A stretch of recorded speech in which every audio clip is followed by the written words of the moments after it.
Hey guys, it's Smudge here.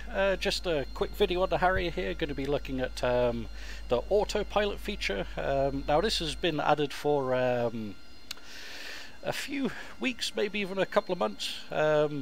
I've not been doing a lot of flying as recently, which is really bad, but I thought I'd do a quick video here just showing how the autopilot works. It's really funky, something I like quite a lot, so we'll get airborne and look at that. Another feature I noticed in a Harrier recently, which is really cool, is I can now click on the canopy to close it. Couldn't do that before. You had to do it with buttons, but what's really cool, if you click to open it, it doesn't work. You have to unlock it, and then it opens again as well. So that's another feature as well. Hurrah! So yeah, things to love about the Harrier. The canopy now works. So yeah, I'll get airborne on this thing. We'll see you in the air, and then we'll take a quick look at this autopilot system. Okay, so here we are, we're up at near 8,000 feet, just under 8,000, flying along. And then what we're going to do, like I said, is take a look at the autopilot and how the autopilot works. Now, if we zoom in down here, we've got the autopilot controls. There's two controls on this. You've got the AFC, which is like the autopilot master, and then the altitude hold switch. So to switch on the autopilot, you turn on that. Now with this AFC on, the aircraft will just keep flying in the direction it's going when you turn it on. It won't, meh. Yeah, the aircraft will just kind of keep heading. Now if you're kind of banking too hard or you're climbing like nose too high, this will just click straight back off. It won't hold, so the aircraft has to be in something of a level level flight before that will activate. And then if you want to achieve altitude hold, you just switch on the altitude there, and then the aircraft kind of holds itself back in its own position. So so here we are, we're now on autopilot on with altitude hold on, and the aircraft's just kind of keeping itself flying in this same direction and keeping the same altitude. So if we turn off the altitude hold, and well, in fact, if we move the stick, this is one thing I wanted to show with the autopilot on the system here. If you move the flight stick at all in any direction, the autopilot switches off.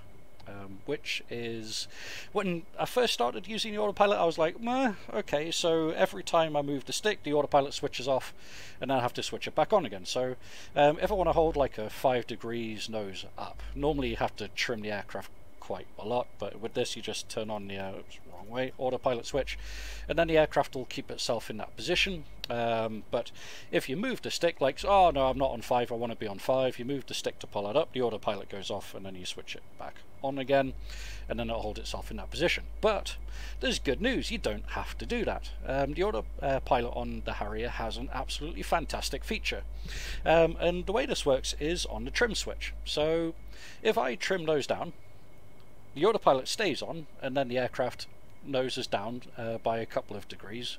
So I can keep pressing, just tapping the nose down trim, or I can press and hold it, and then the aircraft will just kind of keep itself or fly to the position that I want it to fly. And this also works for left and right. So if I want to roll to the right, if I move the stick, remember the autopilot kicks off, but if I trim to the right, then the aircraft will roll to the right. If I let go of the trim switch, it will then hold itself in that position. And if I turn on the altitude hold, then the aircraft will keep itself on its altitude while you roll the aircraft. So if I just think, right, okay, I'm flying in the direction I want, then I just trim back to center, just hold it, and then it'll roll back wings level, or slightly too much, so I'll just trim that off. So yeah, and that's how the autopilot works, which is a fantastic little feature. So for those guys that maybe kind of haven't looked too much into the autopilot or unsure on how it works, and you've switched it on and it's kicked off when you've moved the stick, you're like, oh, that's rubbish, not using that. Just thought this might help. So in order to maneuver the aircraft, you can even kind of trim it nose down, you can trim it nose up, everything. You can control the aircraft using the trim switch under autopilot, and it won't kick off. When you let go of the trim switch, the aircraft will kind of keep itself on the position where you last left it.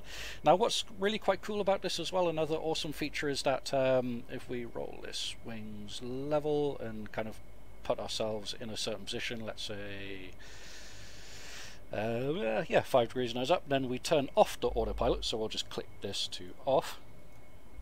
The aircraft keeps itself in the position it was in. The kind of trim positions or the trim set that the aircraft has when the autopilot was on stays there. So, and this is another fantastic feature I found, that when dropping bombs, if you drop a bomb on the Harrier, it gets quite asymmetrically loaded, or it asymmetrically loads quite badly, should I say. So it ends up rolling quite significantly. But you can just turn on the autopilot, roll wings level. It automatically sorts out all of the trim and everything that you need for the aircraft to keep rolling trim, kind of flying wings level. You switch off the autopilot again and it just keeps that trim position. It won't keep rolling again, which is really handy. It's a fantastic little system. It's a great little feature on this, the autopilot.